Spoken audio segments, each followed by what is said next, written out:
Ladies and gentlemen, welcome. It's been a very, very long time since I've been on the stage, but I'm back and I'm ready to go. My name is Hunter Metnick. If you don't know me, I am one of the co-hosts of the Backcourt Press NBA podcast / Instagram page / talk show. I'm Hunter Metnick. My co-host Zach Vinci is unfortunately at work right now, but it's been a while since we've been able to do it due to a lot of stuff going on in the summer, most especially work. I work at a grocery store like 5 to 6 times a week. And I've just been grinding the Instagram page, grinding a bunch of college stuff and doing a lot of that kind of stuff. So if you feel free to join, thank you for joining. We talk all stuff NBA. We both study the game a lot and really do love everything that's going on in the NBA, especially these finals have been incredible so far. I know a lot of people were not happy after the first two games, but I know a lot of people are starting to probably get back into it and watching now that it has gotten to a 2-1 lead for the Phoenix Suns. So before I start, I'd like to shout out Bobby Blackjack for letting me keep my podcast, even though I haven't done it in a while. Shout out to I-95 Sports, just in general, for always being there and doing great stuff. I know a lot of you guys probably do watch the podcast, so all the podcasts on I-95. So thank you all for tuning in. And without further ado, I'm going to hop right into my NBA Finals talk. Feel free to comment. That's why I'm here, is to talk to other people and just feel free to talk whatever basketball you want. I could talk about the offseason a little bit as we get later in the podcast, but for right now, I'm just going to focus primarily on the second round of the playoffs and the NBA Finals. So first off, I'm going to start with just going through all the NBA Finals games and giving my opinion on what has happened so far and who I think has the upsides to everything going on. Shout out to the viewer on Facebook and to the viewer on my YouTube channel. That means a lot, guys. So first off, I will pull up the statistics just like this. I know it might be a little hard to see, but that could be easily fixed if I just zoom in a little bit. There we go. So from game one, the Phoenix Suns ended up defeating the Milwaukee Bucks 118-108 to take a that is actually game two. I'll go to game one. In game one, the Phoenix Suns completely blew out the Milwaukee Bucks out of the park, primarily due to this right here. This is, to me, what changed the series was Giannis's injury. It really started off, a lot of people would not know if Giannis was going to end up being fully healthy for this playoff series, especially the NBA Finals. And although I know he had an incredible stat line for any NBA player, especially Giannis, in 20 points, shooting about 50% from the field, pretty well from free throw, and had 17 rebounds. 2 steals, 1 block, 4 assists, 15 defensive rebounds. He had an incredible game. But if you really watch the game, he just did not look like himself. He was settling for a lot of jump shots. He was passing the ball. I know he only finished with 4 assists, but 11 shots for your star player is never going to bring it. And I'm telling you, this stat line right here, Chris Middleton's 29 points, was really empty statistics. He had that one quarter where he played really well, but besides that, Chris Middleton really did not have a good game. As you can see, all of the starters besides Giannis had a plus-minus of a negative impact because Bobby Portis ended up coming in and playing a lot of the minutes for Giannis, or the backup minutes for Giannis, and it really did not work out. Bobby Portis has been absolutely incredible in this playoff series. Shout out to him, especially in Game 3, which we will get to. But really, this game was all Phoenix. I mean, we saw these three players, DeAndre Ayton, Chris Paul, and Devin Booker, the big three in Phoenix, combined for over 80 points. It was an incredible game for all of them. Devin Booker's shots weren't falling, but this is the main thing. They got to the free throw line, even though the shots weren't falling, and he played absolutely amazing. As you can see, throughout the entire team, they missed one free throw, which was Jay Crowder, who was having a terrible night shooting, but he still had the highest plus-minus on the team while shooting 0 for 8 from the field. To me, that shows what this Phoenix Suns team is all about. It's all about ball movement. It's all about teamwork. And this was also huge. DeAndre Ayton putting up 19 rebounds that really killed them, as Phoenix finished with 43 rebounds. And although Milwaukee out-rebounded them as a team with the 47-43, you could really look at it and it just didn't matter. Like the little stats here, like the defensive, you could see that this team, or Devin Booker finished with 3 steals, and overall the Phoenix Suns finished with 9 steals this game compared to the 4. It seemed like the second chance opportunities that they were getting with DeAndre Ayton and just all around the team played absolutely incredible. The Phoenix Suns, this was the perfect game. This is how you come out and start momentum, especially winning by shooting nearly 100% from the free throw line. To me, that was the most impressive stat from the game. Torrey Craig came in and brought very valuable minutes to them. I know he finished with a terrible plus-minus and a terrible stat line, but all these bench players, shout out to everyone watching. Please feel free to comment, guys. Comment on anything that you believe happened in this in the finals so far, and I will talk about it with you. But yeah, DeAndre Ayton only shot 10 shots and had 22 points. Chris Paul played absolutely incredible. He was getting to that little mid-range shot. He's doing his dribble and was getting to his mid-range, pulling it up. It was an absolutely incredible game. Devin Booker, shots weren't falling, but Monty Williams trusted him late in the game. He played great defense, plus minus of 18. You could see all the starters had an incredible plus minus. Cameron Payne came off the bench, although he wasn't that effective when it comes to the winning basketball. He did finish with 10 points along with Cam Johnson. They bring very, very valuable minutes to the Phoenix Suns team. And overall, it's just a very, very badly coached game by Mike Budenholzer. I mean, Drew Holiday was really putting up empty stats. I know this looks really good, but this is kind of like those Ben Simmons games where the shots aren't falling, but he does everything else right. But if the shots aren't falling, you're not going to win the game. To me, Bryn Forbes, shooter, I'd bring him off the bench a little more. Jeff Teague in game 1 was having a great game. In game 3, he really was not that great, but Pat Connaughton, very, very solid game for Milwaukee. And that will move us right into game 2, where a lot of people were expecting Milwaukee to bounce back. And unfortunately, they didn't.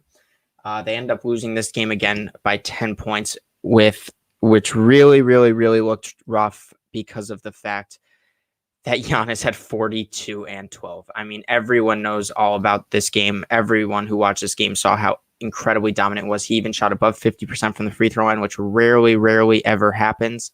But he finished with 42 points, also the only player on his entire team to have a plus minus in the positives range. 42 points, 12 rebounds. Chris Middleton and Drew Holiday, to me, were super disappointing. Drew Holiday was taking terrible shot selection again. This means nothing to me, honestly. He was not playing that well. Chris Middleton, he just is really all over the place when it comes to his statistics, because here he had 11 points, he had 8 assists, 6 rebounds, but the 5 for 16 and the 7 for 21, that's not good. That's not going to cut it. Game 4, really quickly. Wade Elias, thank you for joining. What do you think will happen in game 4? I think it's going to be a very, very, very close game. I expect, Phoenix has so far taken this. And then if we go to game 3, which I will talk about in a little bit, Milwaukee kind of blew it out of the park. In this game with the 20-point, we haven't seen a game with a under 10-point win, which is frustrating as an NBA fan. You always want to see a close game. I thought this game was going to be a lot closer than it was. But this quarter right here, the second quarter, where Milwaukee outscored Phoenix 35-17, it was really, really a bad game all around for Phoenix. As you can see, 1 for 5 from the 3, 0 for 3 for Torrey Craig, 0 for 2 for Cameron Payne, 1 for 4, 1 for 7. That's not going to happen again. Personally, I had Phoenix winning the series from the start, and I truly believe that Milwaukee's going to win a home game too. I think they're going to tie the series. I think it's going to go to 7 games. I see Phoenix winning, and it's really close. I do believe that next game Milwaukee is going to come out strong. I think it's going to be a much closer game because I think Monty Williams is a 10 times better coach than Mike Budenholzer. So I see Monty Williams making very, very good adjustments, especially against Giannis, because they cannot let Giannis just put up 40 points every single game.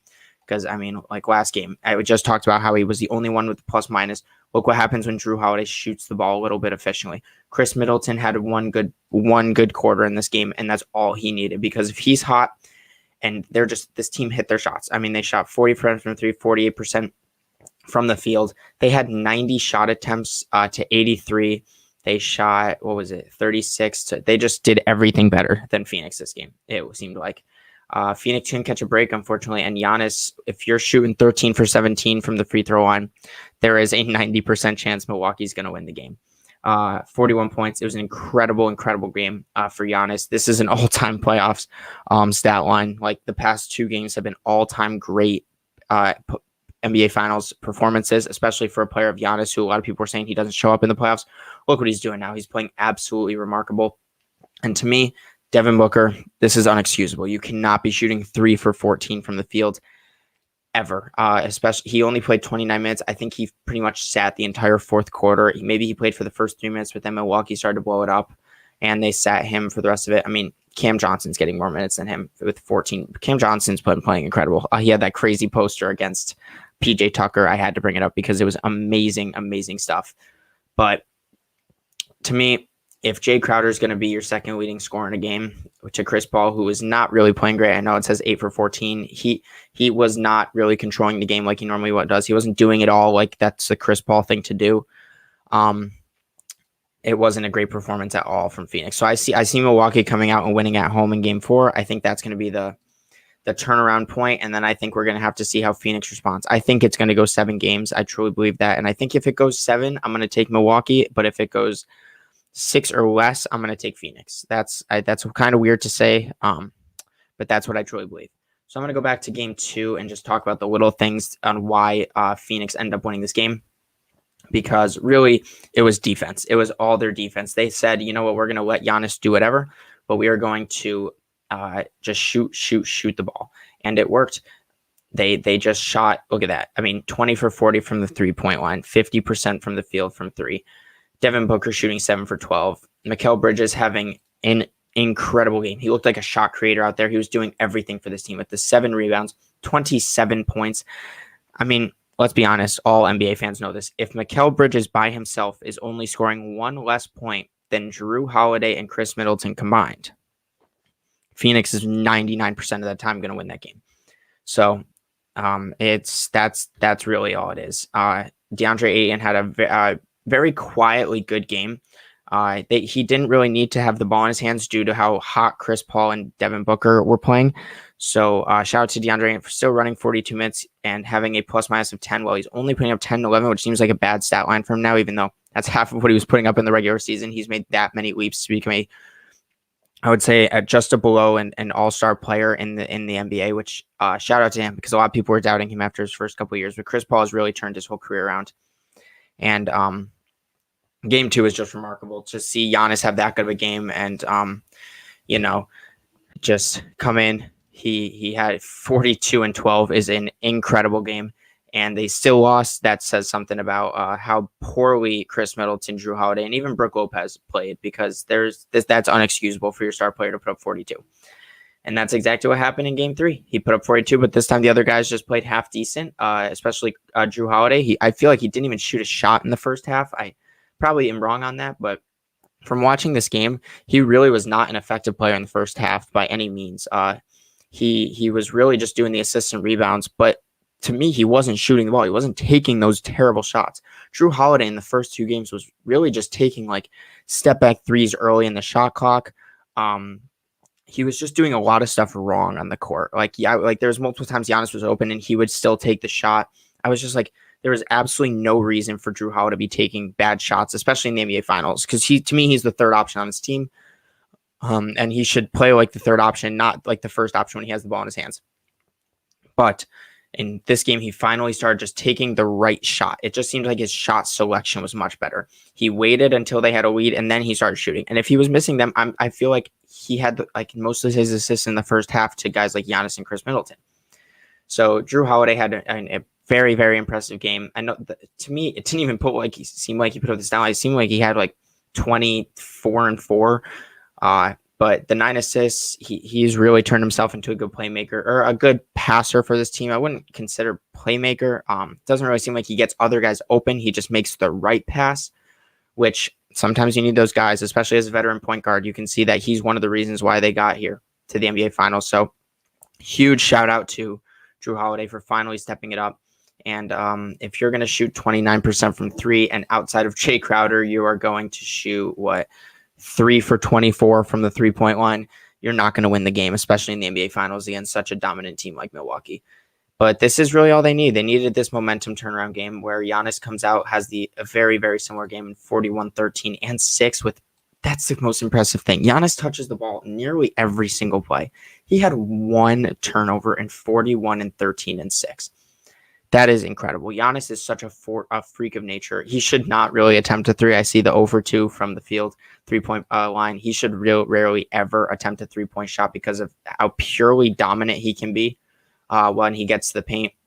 He does like his little sneak around players. He does his Euro steps. He is just a fantastic player. And he's finally getting the credit he deserves, which makes me happy. Even when they lost last game, he was getting a lot of credit on social media, which I feel like he rarely ever gets. So very, very happy that he's finally getting a little bit of recognition as he needs to. because of how actually great he is as an NBA player. So now I'm going to, that's really all. I answered this question earlier. What do you think will happen in game 4? I think it's going to be a very close game. I see both coaches making good adjustments. I don't see Bud making as good of adjustments as, because really the only adjustment that he made, like the only adjustment Coach Bud made was, let's hope that we have the same game and let's hope Phoenix misses their shots. And that's exactly what happened. So I see Phoenix coming back strong, making those adjustments, hopefully getting Mikal Bridges more involved. To me, 4 shot attempts for Mikal Bridges is not enough. He finished with 4 points in this game and just did not look aggressive. But we'll see what happens in game 4. I see Milwaukee coming around and tying it up 2-2. As an NBA fan, I also hope that happens just because, you know, I want a good series. Even though these finals have been amazing, or this playoffs have been wishy-washy with, you know, all the injuries that have happened to guys like LeBron, AD, Jamal Murray. Those are just 3 that came to the top of my head at first. Kawhi, obviously, the playoffs have been very wishy-washy. I know a lot of NBA fans are not happy about the finals or the playoffs. We need a good series to end it. I mean, we saw an incredible series in Milwaukee versus Brooklyn, but everyone in their right minds know Brooklyn would have won if they were fully healthy and James Harden wasn't playing on one leg. A lot of people believe that the Clippers would have won with Kawhi against Phoenix. I think it would have been very close, but I'm probably going to end up taking the Clippers due to how great Paul George and the supporting cast was playing. But that's my finals talk, honestly. I will go into a little bit about round 2 since I really haven't talked much about that. You know, we saw an incredible series from Atlanta. I think Atlanta, I'll go into depth about Atlanta. I truly believe they have one of the brightest futures in the entire NBA. Like I'll go to game 6 where they game 5 where they end up just blowing out the Bucks. I believe this was the game that Giannis ended up getting hurt this was the game that Giannis got hurt for the first time. And I just want to give a huge shout out to the general manager of Atlanta. I truly don't know his name off the top of my head, but the way he has constructed this team to me is remarkable. He took his star player in Trae Young, who they traded for Luka Doncic, where a lot of people are going to fault him for that for a very, very long time. But to me, if you end up winning a championship with Trae Young, even if Luka wins 3 or 4 championships, if you win a championship with Trae Young, that's a success. And this offseason, he said, I am done being a mediocre team. He said, I'm going to build a great team around Trae Young and see what he does with it. And next thing you know, they go to a game 7 in the Eastern Conference Finals, or game 6 in the Eastern Conference Finals. And this was the game, I believe, to tie it up 2-2. Let me see, 1-10. Yes, to tie it up 2-2. Because they stole game 1, Milwaukee got game 2 and 3, and then Atlanta without Trae Young came out in the first half. Even when Giannis was healthy in this game, they came out right out the gates and had an incredible game.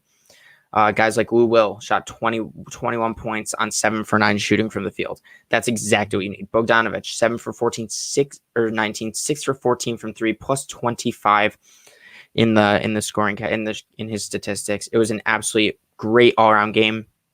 Just the way this Atlanta Hawks team is constructed, they really are set to win a lot of games in the upcoming years because they're so young. I know that John Collins, I believe, is a restricted free agent this year, so that could be interesting to see what ends up happening with John Collins.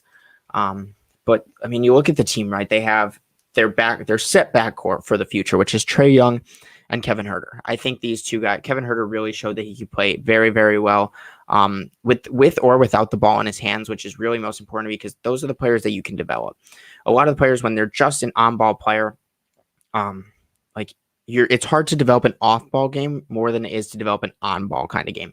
Kevin Huerter was playing great off-ball offense for this Atlanta Hawks team, and then when he ended up getting the ball in his hands, he was taking people in isos and hitting step-back threes. So huge shout-out to Kevin Huerter. I think that's going to be the backcourt of the future, unless they end up sliding Cam Reddish into the 2 in future years, which I really hope they do. I think Cam Reddish is also a very good player. He could come off the bench or bring Huerter off the bench. I think both ways could be successful.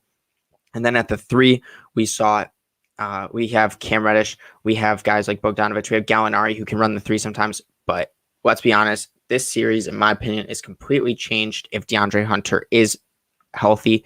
DeAndre Hunter is such a versatile defender and great catch and shoot. He's like the Mikal Bridges for Phoenix, except to me a little bit better. Mikal Bridges plays great defense. He's always guarding the opposing team's best player, just like DeAndre Hunter is. And I was really sad to see that DeAndre Hunter was not going to be playing in this playoff series. I thought that he could have guarded Giannis or Chris Middleton. It made a huge difference on both of them. And this was the game that obviously Giannis got hurt, but Trae Young was also hurt. So to me, that's not an excuse for Milwaukee to lose this game. Obviously, they came back and won 2 straight with Trae Young hobbling around on one leg and not playing like himself. But it's unfortunate for Hawks fans. One of the best trades that I think happened last year was them trading for Clint Capella. He is such a consistent, like 15-8, 15-10 kind of guy, or 12-10. Seems like they gave up nothing for him due to what they have on their roster. So that's one of the best trades because I believe he's still locked up on a pretty good contract, around $15 to $18 million a year for about, I believe, 2 more years, which is a fantastic contract for a guy like Clint Capella, who's a great center to have next to a dynamic point guard. We saw it next to James Harden for a long time. His pick and roll game was amazing. I think Danny Green's addition for Atlanta would be a nice for a veteran too. They have a lot of things to make this offseason because you mentioned Danny Green. I could definitely see him coming off if they end up losing a guy like Gallinari in the offseason or John Collins. Then they'll have the John Collins money to use on like a mid-level exception. I see Danny Green being a great fit. But the thing is, would Danny Green want to go? Like, I believe Danny Green went to Philly because he believed that they could compete. We saw what happened to Philly when Danny Green got hurt. Because with Danny Green, they were up 2-1, 3-2 against Atlanta. Then Danny Green gets hurt, and he was a big part. He was guarding Trae Young for a lot of it, although he probably wasn't doing great defense on Trae Young. His shooting and obviously had an impact due to when Danny Green went out, Ben Simmons started playing horrible.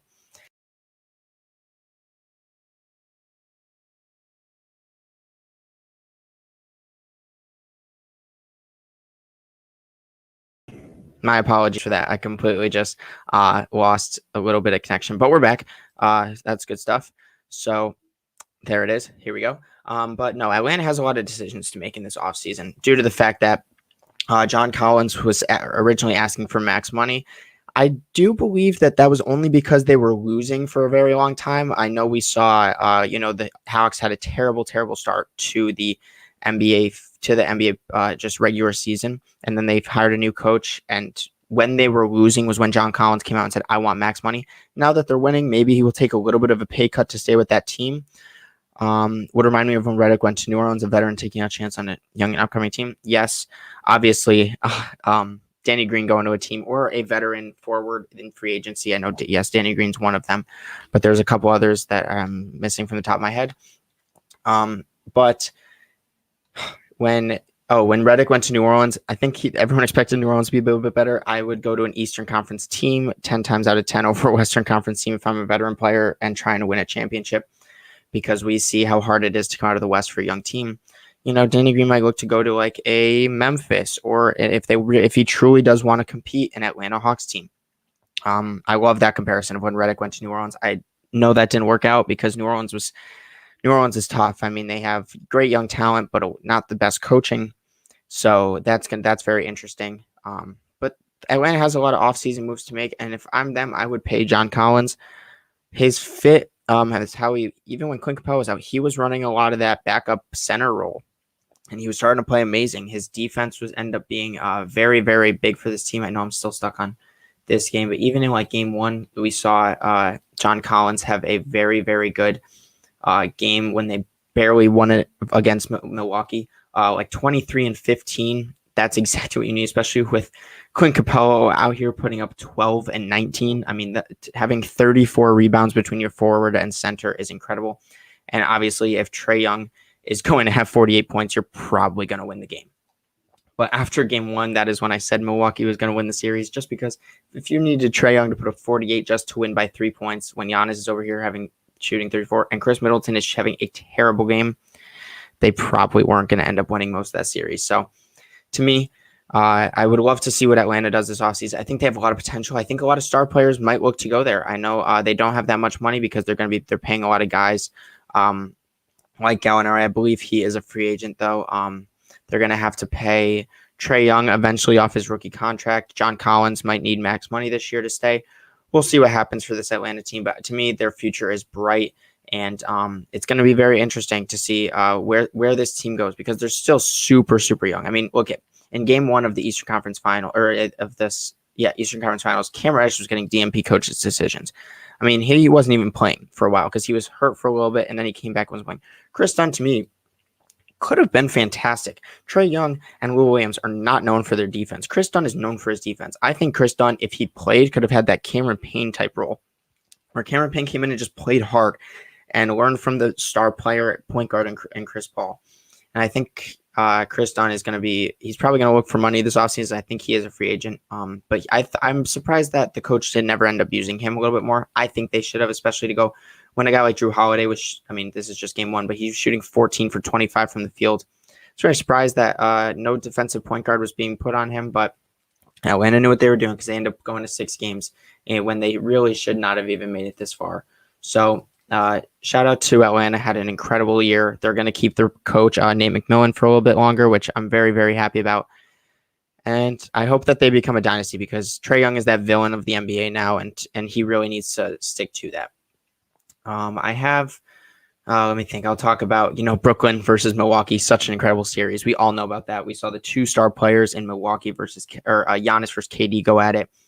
And if Kevin Durant's foot was just a little bit smaller, they probably would be in the NBA Finals or made it to the Eastern Conference Finals right now. Who knows? Shout out to Milwaukee for still playing great. That was an incredible series. I hope to see all teams come back healthy next year. I know we might see another shortened offseason because they want to start at the correct time this year. It's tough because you don't know where these injuries are coming from, but at the same time, you could take a guess. I mean, with the shortened offseason, with guys like LeBron and AD only getting 60 or 70 days off between the 2 seasons, it sucks. The amount of injuries that happened this year was really, really unfortunate. I know I could actually pull it up. I made an Instagram post about it on my Backcourt Press. This is a quick shout out to my Instagram page. I'll go like this. Called Backcourt Press, where we post nearly daily about different NBA content. We have a bunch of series going on. Like my buddy Zach does top 10 greatest players of all time for every single franchise, and he's been doing it now for a very long time. He just recently did ranking every franchise's greatest eras, and then we also have very present day posts, just like this one, which says what a ring would do with Chris Paul's legacy. This was talking about all the injuries that happened. I actually made this one and made a list of all the players. I mean, look at this list of players. You could barely see it, but I mean, we got James Harden, LeBron, Andy, Embiid was on an ACL injury for a long time. Kawhi, Mike Conley, Kyrie, DeAndre Hunter, Giannis, DiVincenzo, Danny Green, Zubac even got hurt. I mean, that doesn't just happen every single year. So unfortunately, we saw a lot of injuries. But at the same time, the playoffs have been really exciting to watch if you're a real NBA fan. That's what I got to talk about in the playoffs. If you have any other comments you'd like to make, please comment them in the comment section. I just said comment like 4 times. And talk to me about more playoff stuff. Went through the finals. My prediction for game 4 is Milwaukee pulls it out in a closer game. I just hope to see a game within 10 points, or else not a lot of NBA fans are going to be watching the 4th quarter, which overall sucks. But moving on, we've just talked about the playoffs for 30 minutes just by myself. Go follow the Instagram page, everyone. This is something that I've really, really put a lot of time and effort into. And real quick, I'm going to go through this post because this is going to move us right into our next topic. I have a couple articles up here. Really quickly, I'll do this article, which is NBA Finals 2021. The Milwaukee Bucks didn't waste another legendary performance from Giannis. This is very true. Chris Middleton hyping his teammate up as he should, especially in the NBA Finals. This just talks a lot about how relentless he was going to the basket, Giannis, which is what they need to do if they're going to win.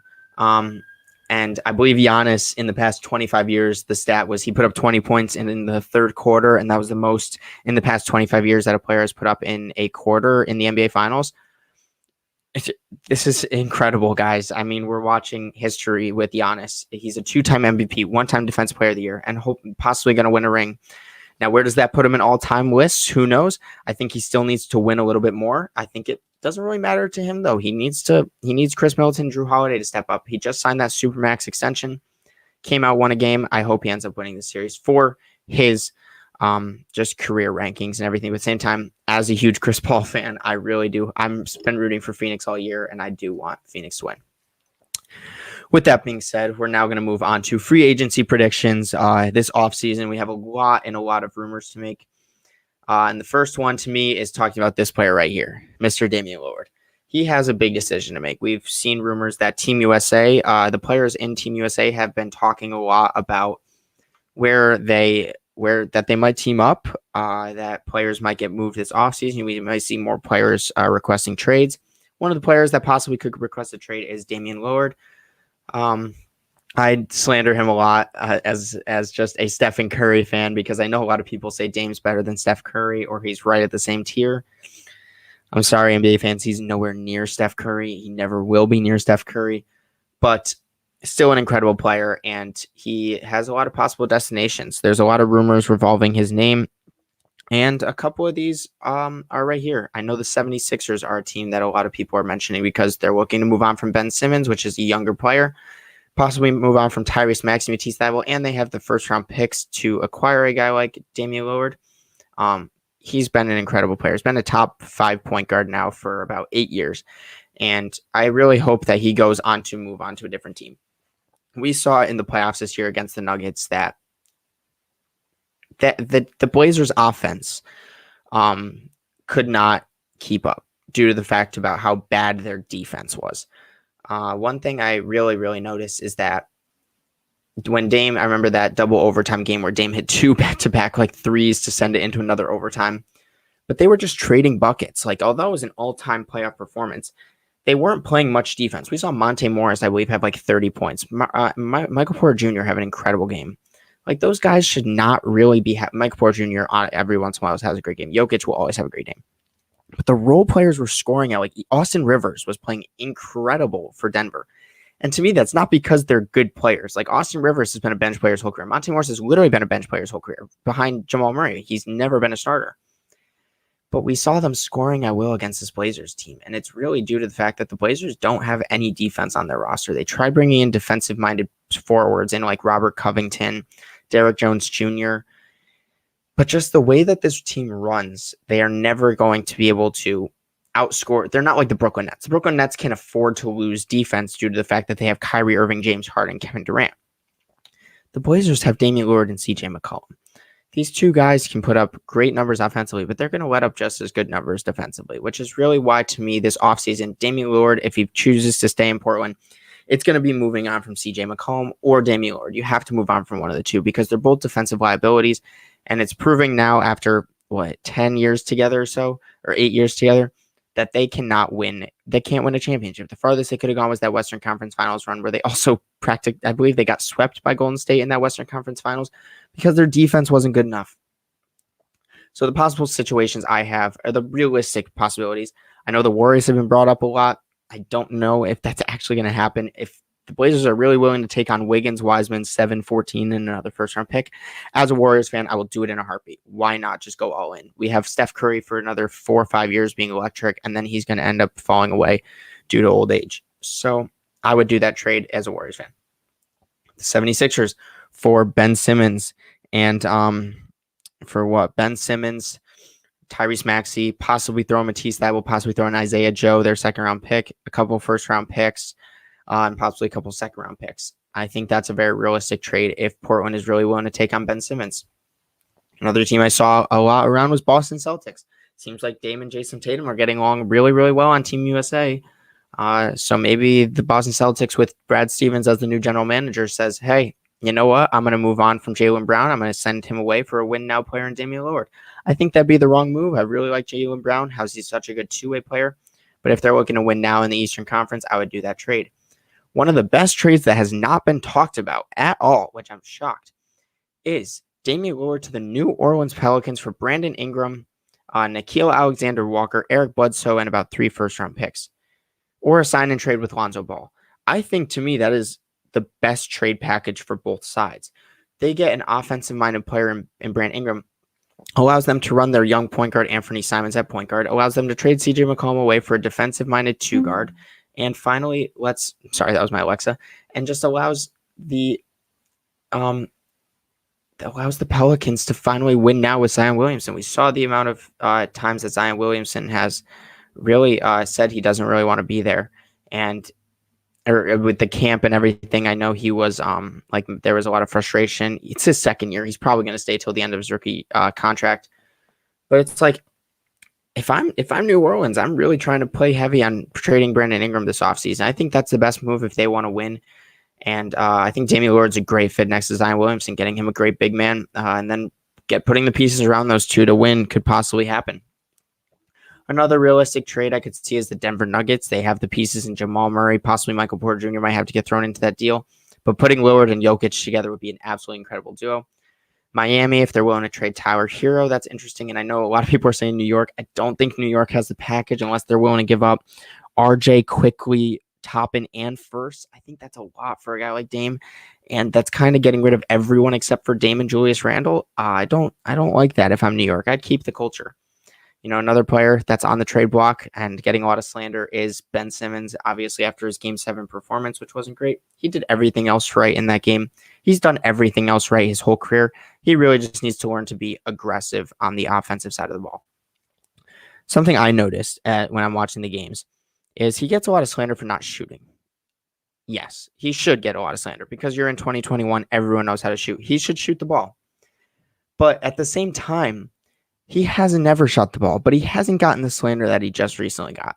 That's because he wasn't aggressive with the ball. I think there's a difference between learning how to shoot and Ben Simmons being aggressive. Ben Simmons shot, 4 shots? He had a wide open dunk and passed it to Matisse Thybulle because he was scared to get fouled. He just needs to be aggressive with the basketball. He could be like Giannis on the offensive side of the ball. Obviously not as dominant, but he could be like a second-tier Giannis, where he puts his shoulder down, runs to the basket, and sometimes gets fouled, sometimes just gets an easy bucket at the rim. We saw him do it all year. In the first quarters, it seems like he would get to the bucket, get a layup, and he would not do it again for the rest of the game. And I just didn't understand that, because with Ben Simmons, like he has the body like LeBron James. He just needs that confidence. It's a mental thing now with Ben Simmons, as we can all tell. To me, the best thing for him would be to go to a smaller market team. I think the smaller market would take a lot of the torture away from being in a bigger market, like we've seen with him so far. And he needs to go to a small market team with loyal fans that want him, or maybe not even want him, but just will give a chance on him. I mentioned a bunch of small market teams here: Oklahoma City, Cleveland, Indiana, Sacramento, and Portland. I think the best fit is Indiana. I think the best fit from the 76ers is Malcolm Brogdon. I think that'd be a great swap. I know they just declined it. Throw TJ Warren in. I would do it. Trade Miles Turner away as well. I think Simmons could really open up their Sabonis's game as well. I think a place like Indiana, Cleveland, possibly, even though in Cleveland he would not be able to run the point guard role.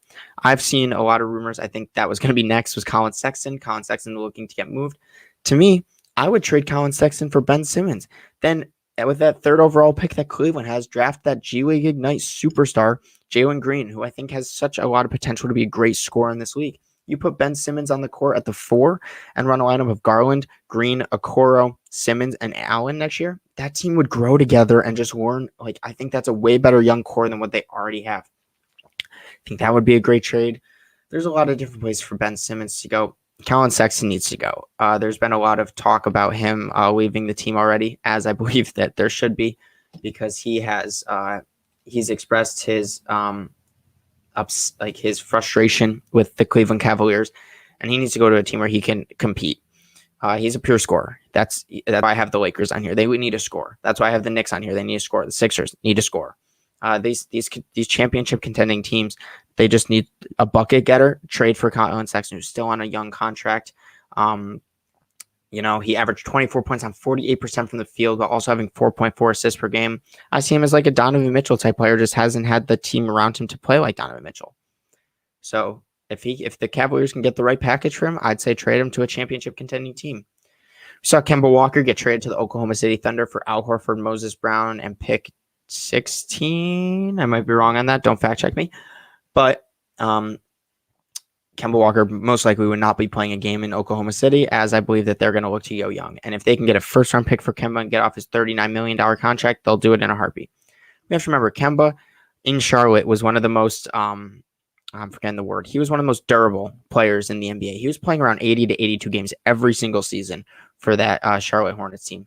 Now in this recent couple of years, he's been hurt a lot, and it's very surprising to see. So hopefully he can get healthy and compete for a championship team.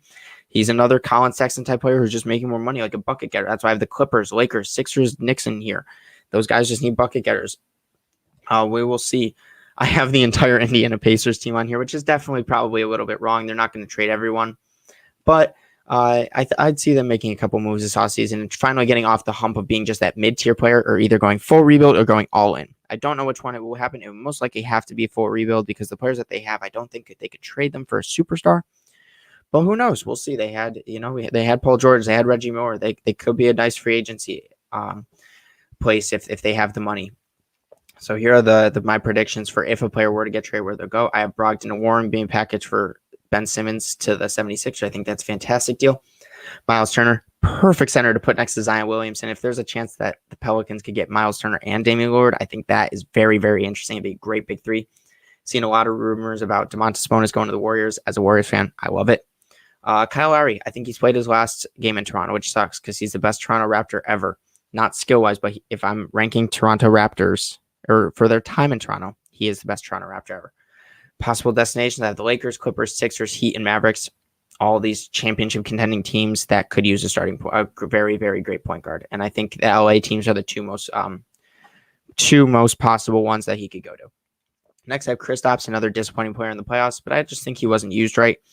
I've never really liked how unaggressive he is in the post. He needs to learn how to be in the post if he's going to be effective. He needs to learn how to slide his feet a little bit on defense and be able to guard big men. He's 7'3", and it seems like he plays the shooting guard position. I don't understand. I don't know if that's coaching. I don't know if that's him. But possible destinations I have are the Warriors, Celtics, Magic, and Hawks. The Hawks, if they move on from John Collins, maybe a sign and trade or just something like that. I don't really know where he would fit, honestly, because he needs to expand his game a little bit from a three-point shooting. And then Tyler Hero, which I think Tyler Hero should say. I think the Miami Heat, I might go into this a little bit right now. I think the Tyler Heat were terribly coached this year. I know everyone loves Eric Spoelstra, as I do as well. I think Eric Spoelstra is a great coach. But the way that he really coached this Miami Heat team was terrible this year. He decided, after Tyler Hero's incredible bubble, let's move him to our backup point guard role to back him up behind Kendrick Nunn, who's one of the worst, in my opinion, worst young players in the NBA. Kendrick Nunn's just like this guy who chucks up threes. Like, honestly, he's not a good shot creator. He's not a good playmaker. He's not a good defender. He's going to get paid $50 million a year, this team, from a bad team, and I hate it. It's going to make me so frustrated as an NBA fan. And they just really did not use Tyler Hero correctly at all. And he still put up good numbers. He still put up 15 points a game, shooting better from the field than last year. He just didn't start, and they played him at the point guard role to be a playmaker. Wasn't a fan of it. I think that they're going to really have to use Tyler Hero correctly if they want to stay competitive. And then the last thing I have is draft picks. The Thunder, 6th pick, could possibly move up. The Toronto Raptors with the 4th pick could possibly move down for another good player. Lakers, we always see them make like little trades during the draft, so that could happen. The Houston Rockets with the 2nd pick, if they don't think Mobley and Christian Wood will work together, you might see them move down and try and get extra picks. But most importantly, the Golden State Warriors. They have to pick 7 and 14. And to me, that's one of the biggest assets that you could have in this draft, especially with the contract like Andrew Wiggins, possibly already them giving up from James Wiseman, which I really hope they don't as a Warriors fan. I really liked Wiseman last year. I liked his fit, and I hope that we just look to develop Wiseman rather than just get rid of him already. But who knows? 7 and 14, and Wiggins could get us a guy like Sabonis, could get a guy like Pascal Siakam. I mentioned earlier Damian Lillard trade. Another guy like Kristaps Porzingis on here, like a Miles Turner if we're willing to go that low.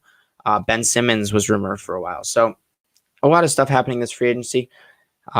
Which leads us into this article that I have to talk about, which is 5 NBA teams most likely to pursue a blockbuster trade this offseason by NBAanalysis.net. Number 1, as everyone expects, the Philadelphia 76ers. No team can say they collapsed as bad as the 76ers did. It seems like before the playoffs, everyone said if the Sixers want to go to the Eastern Conference Finals, they have the easiest walk to go there. And I completely agree. The Sixers easily should have gone there. They should have beaten the Hawks. They were a much better team.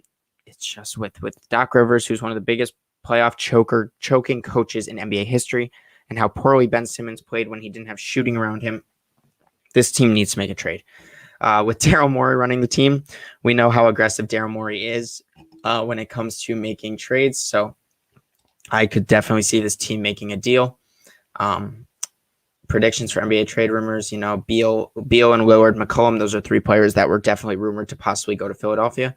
Who knows? We'll see. Another team is the Dallas Mavericks. We saw Luka kind of saying they need a second star next to Dallas, and Mark Cuban said, I'm going to do it as quickly as possible. I don't know who that second star really is, because to me, it has to be a big man next to Luka. I don't think you can put another ball-dominant card like Damian Lillard, Kyle Lowry, who I think Kyle Lowry could work off ball, but he's not that superstar that you really want to win. I don't know. Maybe Kawhi Leonard. I think Kawhi Leonard's the only realistic play just because he's a free agent this year. It's going to be interesting. This offseason is going to be vital for the Mavericks due to Doncic wanting an extension in the not-so-distant future. I hope he's a Maverick for life, but they're going to really need to get a superstar next to him. And I think besides moving on from Porzingis, that's the biggest thing if they want, because Porzingis' contract is big, and they're going to need to put a superstar next to him. The next player, the Golden State Warriors, which I have not read this article yet, so that's why I'm kind of doing it on the pack. Warriors are loaded with assets, including Wiseman, 2 first-round picks, and Andrew Wiggins. Exactly what I was saying earlier. Now, the thing is, are you willing to undervalue these picks, Wiseman and Wiggins? Because I saw someone saying Wiseman 7 and 14 for Pascal Siakam. To me, that's a huge overpay for a position we already have filled in Draymond Green. Kristaps Porzingis, I still think that's an overpay because I think Wiseman could literally just play the Porzingis role in the next 2-3 years.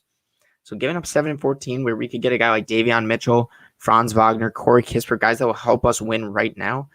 I don't know. It's definitely going to be interesting to see what the Warriors end up doing because I don't see them making their selections, but I also don't know who they're going to trade it for. I hope we get Sabonis to run the 5. I think that'd be the best fit for the Warriors, but I also don't know if the Pacers want to really give up on their 24-year-old all-star caliber power forward / center who's still young. So it's going to be interesting to see what the Warriors do. I really see them making a big blockbuster move. I just don't know who yet. The next team is the New York Knicks. I feel like the Knicks are going to be in the trade rumors for a long time.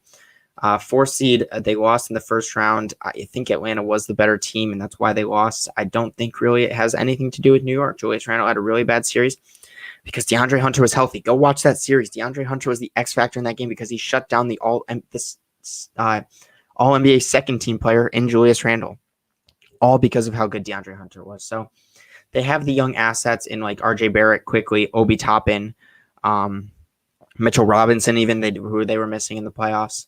But I could definitely see them trying to go out and get a Damian Lillard, get a Bradley Beal, and just saying we're going to go all in right now because New York Knicks basketball deserves it. They have a large amount of cap space and young players to offer. Knicks could be assertive in making blockbuster trades that lands them a star player. I see that happening. Or they just run back with the core that they have and hopefully make the playoffs again. And the last team is Miami Heat.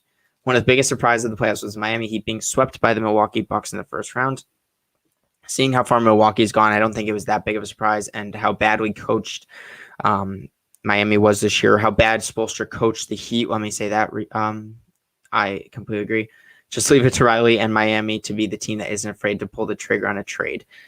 We see that all the time where this team will make a trade. I think they should just run with Bam Adebayo and Jimmy Butler, and I think everyone else is up for grabs. Even guys like Precious Achiuwa, who just beat Team USA. Let me put that out there. Gabe Vincent was on that team as well. KZ Okpala, I believe, was on that team as well. Shout out to Nigeria for winning that game. I think that was incredible.